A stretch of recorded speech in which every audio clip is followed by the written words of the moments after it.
there's nothing more inspiring than action from a leader. Yeah. You know what I mean? Nothing. And I hear all these individuals that talk about, because one of the things that's core to my beliefs is that the best businesses are prospecting based and marketing enhanced, right? Okay.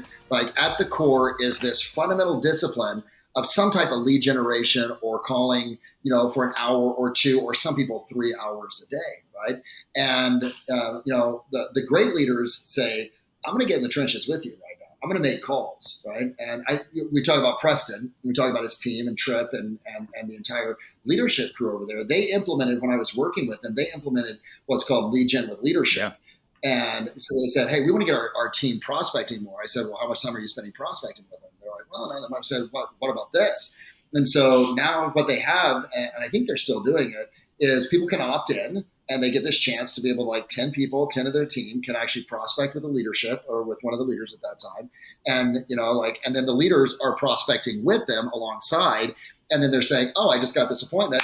Here you go. You showed up. We're going to give this to you because we're not taking appointments, at least in their model. They're not. Yeah. And so again, I'm going to go back to if you want a culture of prospecting, you want a culture of schedule, you want a culture of discipline, dude, it starts with the top in terms of who it is that you're being. And I think that, a lot of leadership right now, and I don't want to just talk about large teams and leadership, but a lot of leadership right now is recognizing, as my buddy Chep used to say, the tide's gone out and we're seeing who's got pants on right now. You know what I mean? So but it's exciting as well too, because the smart ones are recognizing their team will emulate the actions that they're engaged in.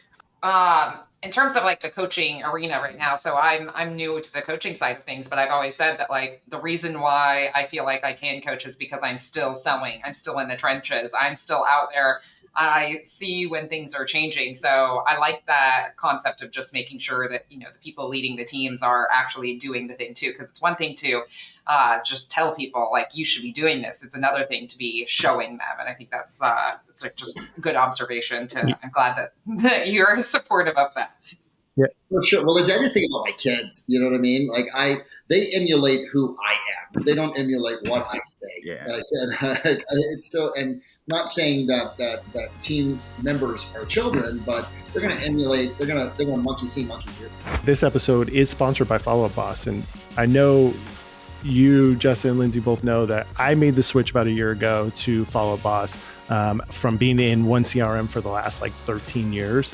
I read a stat the other day that 32 of the top 50 teams in the United States use Follow Boss already. So, I guess the proof's in the pudding there. So whether you have a super team like George or a mini team like me, Follow Up Boss makes it super easy for teams of all sizes to get organized, stay on top of their leads and spheres with less effort, and improve overall performance so you can scale your business. And thanks to FUB, all of our listeners can double their free trial and get a full 30 days to see how Follow Up Boss can level up your business. And there's no contract necessary, no credit cards required, completely free to give it a go. So visit followupboss.com/inspection period for more details. And thanks, Follow Up Boss, for making this possible. I feel like I was just challenged.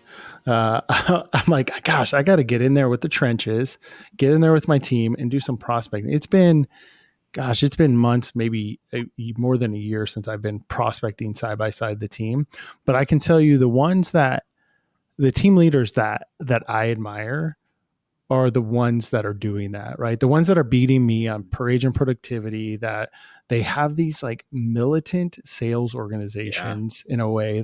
It is prospecting first. What do you say? Prospecting base?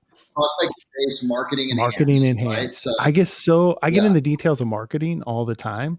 That's where I love to be. But man, it has been a while since I've been in the details of prospecting. So I love that, man. I think that's such a good call out. And when I think of I was just talking to DJ Del Sala out of Jacksonville, Florida, a couple days ago. Lindsay is this amazingly brilliant marketer, and DJ is this he could sell ice to an Eskimo. I'm talking to him and I'm like, well, dude, what are you doing? I was 7 a.m. in Phoenix and 10 o'clock in Florida. He's like, well, I'm at the office and 60 of my agents are out there prospecting right now. I'm like, 60 of them are out there prospecting right now? He's like, yeah. And he's like, I go, well, what do you do when they're doing that? He's like, I've talked to all 60 of them. I'm like, crap, I got to be better. Man.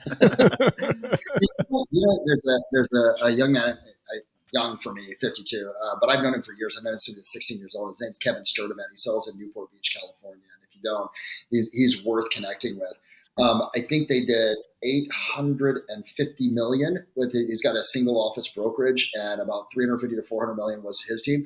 They did it all through door knocking, right? And so in Newport, of all places. In Newport, like so much for that theory of door knocking doesn't work in the high end. You know what I mean? And so it was funny because I had him on.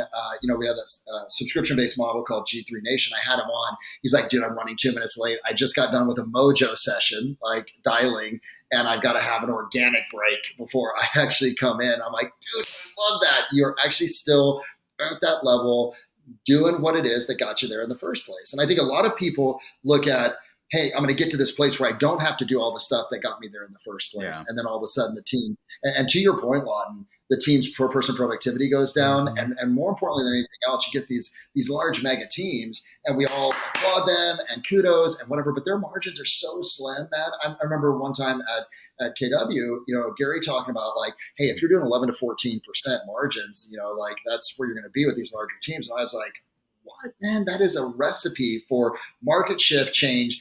And then you cannot outmarket a declining market. You know what I mean? You cannot outspend it. So, like I've always been of I'd rather have smaller team, higher per person productivity, and bigger margins. And as a reminder, Inspection Period listeners get a full 30-day trial of Club. No contract, no credit card required.